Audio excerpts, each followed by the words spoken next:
Although it's only been a few days that the work team have been here, they have done a lot of work. We haven't quite stripped the wall yet, so we've still got the stripy theme in the lounge, but this is the kitchen, this is the wardrobe, this is the bathroom suite as well. So we've stripped all that out, or ripped it out, and we're now waiting to collect all the waste together. They'll be disposed of, and then we can get on repairing and putting things right in this room, which will be essentially getting rid of the wallpaper, painting everything a light colour, probably white or an off-white grey, touching up the woodwork in here as well, and putting down a laminate floor. Why? Because this is coming more or less straight off the street. It's the main walkway through, a carpet which just simply get destroyed.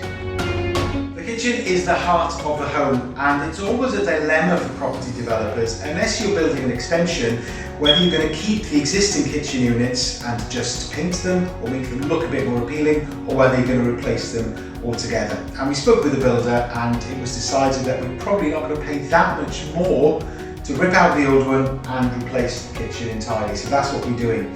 Now, the boiler is in the kitchen, which I personally prefer over having it in a bedroom. We do need to check that it works firstly, before later on we need to do a gas safety check by the time we get the property ready to be tenanted. So a new kitchen suite is coming in here with a brand new cooker, hob and hood. And as well as that, we've got the kitchen units will go here with the sink inside and the space for the washing machine. And on this side, we're keeping it clear because this is where a freestanding fridge freezer could be located. It's pretty standard in this type of house to have the bathroom downstairs, and in this case it's just off the kitchen. So because it's a family home, we decided that we will replace the bath, and we've also put in a shower similar to what was there. But what's really interesting, and I like this type of thing, you can see here that this is where the outside wall of the original building was, and you can even see that's the old roof. So that's whenever somebody decided to build this out a little, they just built up on top of that. I'm not sure they did the best job in terms of the construction of it, but you can see the old sloping roof going out there.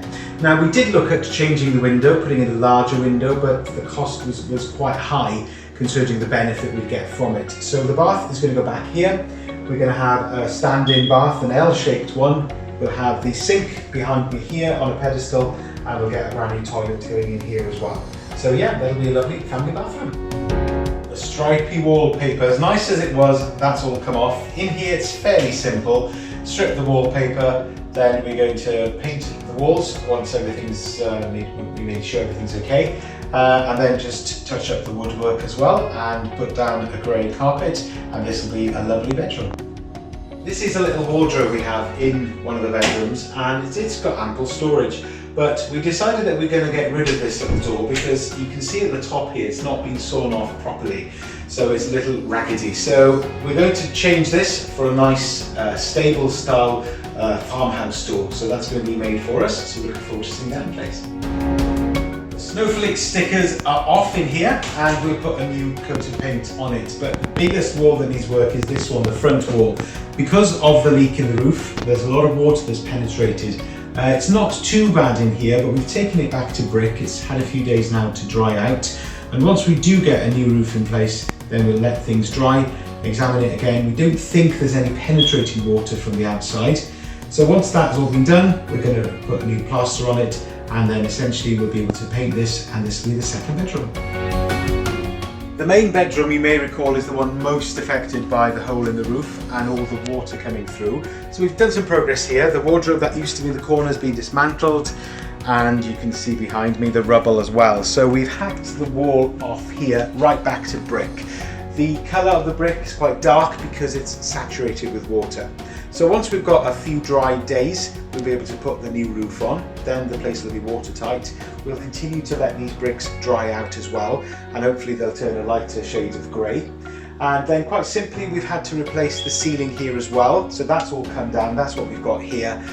Once all that work is done, it's fairly straightforward work to someone who's experienced. And again, we'll put the same grey carpet in here, touch up the woodwork, paint the walls, and it'll be a lovely family home. These are pretty basic door handles, and they're not the style we usually go for. Some of these, I think these aren't too bad, but some of them actually hurt your hand when you actually pull them down. So we're going to replace these. Now, the issue we have is that we usually go for handles that have kind of a raised lever here, but they come on a rose, and the rose is round, and of course the hole left in the door here is much bigger. So for this project we're going to need to find plates that cover the hole, ideally not using the same holes because these doors are quite thin once you drill into them. So yeah, we just need to make sure that we've got plates that are big enough to hide the holes here and also that they're comfortable to use and they don't damage and hurt your hands.